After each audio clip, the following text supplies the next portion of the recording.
insightful presentation, and I have a few takeaways we will discuss during our Q&As. I would now like to invite Kailash Brijwasi ji. He will be, he's from Jatan Sansthan, and he will share with us the experience of Jatan.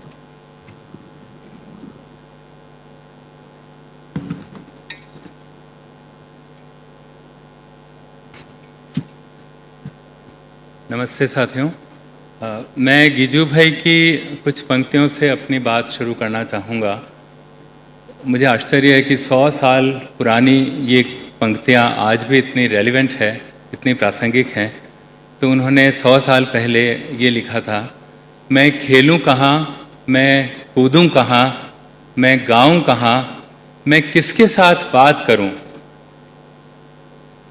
अगर मैं बोलता हूँ तो माँ बुरा मान जाती है, अगर मैं खेलता हूँ तो पिता खींचते हैं, अगर मैं गाता हूँ तो मुझे बैठने के लिए कहा जाता है, अगर मैं कूदता हूँ तो मुझे चुप रहने के लिए कहा जाता है। तो आप ही बताएं मैं क्या करूँ, जाऊँ कहाँ। साथियों, गिजू भाई बहुत प्रसिद्ध शिक्षाविद रहे हैं और बच्चों के साथ ECD कंपोनेंट पे पिछले 100 सालों से उनके साहित्य को पढ़ा जा रहा है और मैं भी अपवाद नहीं हूँ। मैं यहाँ पर मेरा नाम कैलाश है, मैं राजस्थान से हूँ और राजस्थान की झीलों की नगरी उदयपुर से आया हूँ और यहाँ पे BVLF के सहयोग से पेरेंट प्लस परियोजना के तहत आमंत्रित हूँ।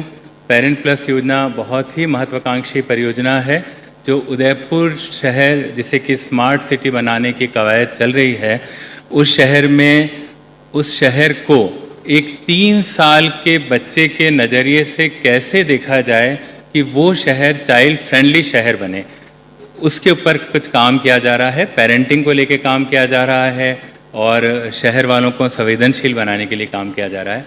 साथियों, उदयपुर शहर की 5 बस्तियों में जब ये काम शुरू हुआ तो मैं सोच रहा था कि यहाँ तक आने का सफ़र बहुत लंबा है और ये पेरेंट प्लस में काम करने का सौभाग्य जतन संस्थान को यूं ही नहीं मिल गया।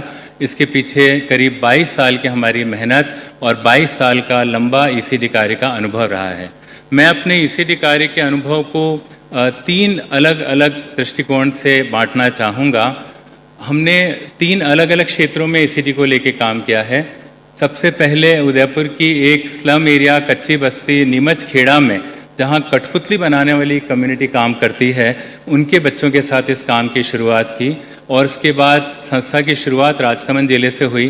तो राजसमंद ज़िले के 3 ब्लॉक्स हैं, रेल मगरा, खमनोर और प्रॉपर राजसमंद।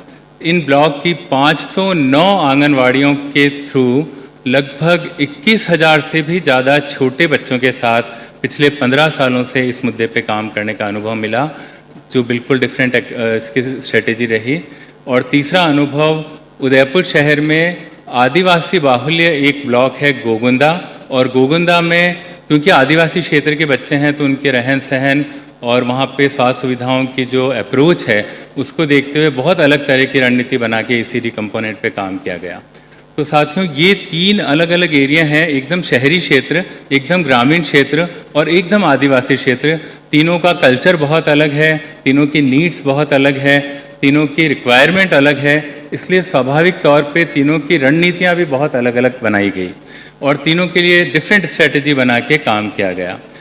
मैं ज़्यादा फोकस करना चाहूँगा राजसमंद ज़िले के 3 ब्लॉक में, जहाँ पे ECD विषय पे हमें खूब काम करने का अवसर मिला। जो हमने स्ट्रेटजी प्लान की उसमें सबसे पहले कंपोनेंट में इसकी आवश्यकताओं का पता लगाना, विभाग के साथ तालमेल बिठाना, फंडिंग एजेंसी को इस बात के लिए कन्विंस करना कि हम अगर इसके ऊपर कुछ इन्वेस्ट करेंगे तो उसके बेहतर परिणाम होंगे। जो हम 1000 दिनों की बात कर रहे हैं, उन दिनों के लिए और उन दिनों के बाद के फॉलोअप के लिए भी न केवल फंडिंग एजेंसी को बल्कि सरकार को भी कन्विंस करना एक बहुत बड़ा चुनौती का काम था, क्योंकि आंगनवाड़ियाँ चल रही थी, आंगनवाड़ियाँ केवल न्यूट्रिशन सर्विसेज बहुत इफेक्टिव रूप से दे रही थी और पोषाहार बांटने का केंद्र मात्र होकर रह गई थी। जिस वक्त काम शुरू हुआ उस समय खास तौर पे शाला पूर्व शिक्षा का और सामुदायिक गतिविधियाँ उसमें नगण्य थी, बहुत कमज़ोर थी। तो काम को शुरू करने के लिए, काम को आगे बढ़ाने के लिए सरकार के साथ एक समन्वय बहुत ज़रूरी था और फंडिंग एजेंसी को कन्विंस करना जरूरी था, और ये तब तक नहीं हो सकता था जब तक हमारा जुड़ाव समुदाय के साथ नहीं हो। तो लोकल गांव के जो लोग हैं उनके साथ बैठ के स्ट्रेटजी प्लान की गई, क्योंकि लोग हमको शायद गांव में घुसने भी नहीं देते अगर ये काम हम नहीं करते, और ये बताते कि ये आंगनवाड़ी हमारी आंगनवाड़ी है और इसकी जिम्मेदारी हमारी जिम्मेदारी है। बच्चे की देखरेख की जिम्मेदारी केवल माता पिता की नहीं है, केवल जो हेल्थ प्रोवाइडर्स हैं या आंगनवाड़ी वर्कर्स हैं उनकी नहीं है, पूरे समुदाय की है, और समुदाय को ये जिम्मेदारी समझनी होगी। समुदाय को विश्वास में लेने के बाद सरकार, और सरकार के बाद में इन मुद्दों की पैरवी के काम का एक सिलसिला हमने शुरू किया। साथियों, बहुत बड़ी चुनौती आई न्यूट्रिशन से रिलेटेड काम को लेकर, जब हमने देखा कि पोषण संबंधी काम में खमनोर ब्लॉक में कुपोषण बहुत स्पीड में है और बहुत ज़्यादा बच्चे वहाँ पे सैम मैम की कैटेगरी में आ रहे हैं, मगर आश्चर्य की बात थी कि रिकॉर्ड्स में वो सैम मैम की कैटेगरी में नहीं थे। तो इस बात के लिए सरकार को बताना कि हमारे क्षेत्र के बच्चे का ये फ़ोटो है, ये हमारे लिए सबसे ज़्यादा चुनौतीपूर्ण था। खास तौर पे जिला स्तर की बैठक में कलेक्टर साहब मानने को ही तैयार नहीं थे कि हमारे यहाँ का फ़ोटो है, क्योंकि हमारे यहाँ तो रिकॉर्ड में एक भी बच्चा कुपोषित नहीं है। और तब हमने हमारा सर्वे बताया कि नहीं सर, हमारे यहाँ 350 से ज़्यादा बच्चे तो हमने आइडेंटिफाई किए हैं जिनको तुरंत सेवाओं की ज़रूरत है और जिनको पहुँचाया जाना चाहिए। तो कलेक्टर साहब ने चैलेंज को स्वीकार करते हुए हमारे साथ फील्ड देखने का आग्रह किया, और जब हमने फील्ड में देखा तो वो दंग रह गए और उन्होंने तुरंत एमटीसी की सर्विसेज को फास्ट करने का निर्णय लिया। मुझे ये बताते हुए खुशी होती है कि पिछले 6 महीने में हम 80 से ज़्यादा बच्चों को जो कि बिल्कुल गंभीर कुपोषण की स्थिति में थे, एमटीसी रेफ़र करने और उनका ट्रीटमेंट कराने में सफल हो गए। इसके अलावा हमने जो काम था वो पूरा हॉलिस्टिक अप्रोच को लेके किया, क्योंकि हमारे साथ में चाइल्डलाइन सेवाएं जुड़ी हुई थी, हमारे साथ पंचायत जुड़ी हुई हैं, और ख़ास तौर पे गवर्नमेंट का राष्ट्रीय बाल सुरक्षा कार्यक्रम, उसके तहत हमें बहुत सपोर्ट मिला, और उनके साथ एक कन्वर्जेंस बना के जिस तरह से हमने अपनी रणनीति आगे बढ़ाई, उसमें बच्चों के करीब मुझे लगता है कि 15-20 बच्चे ऐसे थे जिनके होंठ कटे हुए हैं, जिनको कहीं से मदद नहीं मिल रही थी, और उनको ऑपरेशन करने की सुविधाएं वहाँ से मुहैया करवाई गई, और भी स्वास्थ्य संबंधी सेवाओं से जोड़ने का काम किया गया। समुदाय के साथ हमारी स्ट्रेटेजी सबसे ज़्यादा प्रभावी हुई, क्योंकि केवल राजसमंद ऐसा क्षेत्र था जहाँ हर महीने समुदाय की तरफ से न केवल कैश बल्कि काइंड में भी सपोर्ट मिलने लग गया। लोग आंगनवाड़ी की बाउंड्री बनाने से लेकर उसके रंग रोगन तक में अपना सहयोग देने लग गए। खास तौर पे जब दूसरे कार्यक्रम के साथ में इसको मेन स्ट्रीमिंग किया गया, तो हमने ऐसे वॉलंटियर्स तैयार किए जो वॉलंटियर आंगनवाड़ी को बहुत खूबसूरत बनाने के काम में जुटे थे। इसमें देशी और विदेशी दोनों तरह के वॉलंटियर अपना सहयोग देते थे। वो 3 महीने के लिए आते और 3 महीने में आंगनवाड़ी की काया पलट कर देते थे।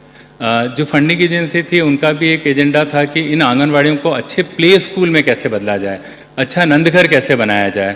तो नंदघर के तहत हमने उन आंगनवाड़ियों में पूरे नई सुविधाओं के साथ में न केवल रिपेयरिंग का काम किया, बल्कि उसको एक नया लुक दिया, और नई टेक्नोलॉजी के तहत नए खेल खिलौने, टीवी के अंदर जो गेम्स हैं, नए राइम्स और इस तरह की सुविधाएं दी, जिनको ट्रेनिंग में भी जोड़ा गया। आंगनवाड़ी वर्कर्स की ट्रेनिंग का पैटर्न चेंज किया। आईसी का जो ट्रेडिशनल मटेरियल था, जो कैपेसिटी बिल्डिंग के लिए ज़रूरी था, उसको हमने वापस एक बार रिव्यू किया और नए तरह का मटेरियल डेवलप किया, जो कि थोड़ा सा हाईटेक था, क्योंकि आज हर आंगनवाड़ी कार्यकर्ता के पास मोबाइल है और ऐप की सहायता से वो अपनी कैपेसिटी को बिल्ड कर सकती है। इस तरह के कुछ हमने नवाचार किए हैं, और उन नवाचारों के साथ में मतलब मेरी लर्निंग यही रही है कि बहुत अच्छी तरह से अगर आपको इस क्षेत्र में आगे बढ़ना है तो गवर्नमेंट, कम्युनिटी, खास तौर पे माता पिता, पंचायत और समुदाय, सबको अगर साथ लेके चलते हैं तो कन्विंस होते हैं और काम में सफलता मिलती है। आप कल से कह रहे हैं, मैं भी उसी बात को दोहराऊंगा कि अगर शुरुआत अच्छी होती तो वाकई में अंजाम अच्छा होता है। आगाज़ अच्छा है तो अंजाम भी बहुत अच्छा होता है। तो ये मुझे अपने अनुभव में उदाहरण देखने को मिला। Thank you very much. Thank you. Thank you so much Brijwasi ji. Rajasthan से बहुत अच्छे आपने एग्जाम्पल्स शेयर किए हैं, specially how you have worked with the community ownership on the anganwadi model and strengthening ECD through a comprehensive partnership based intervention. We will now move to our next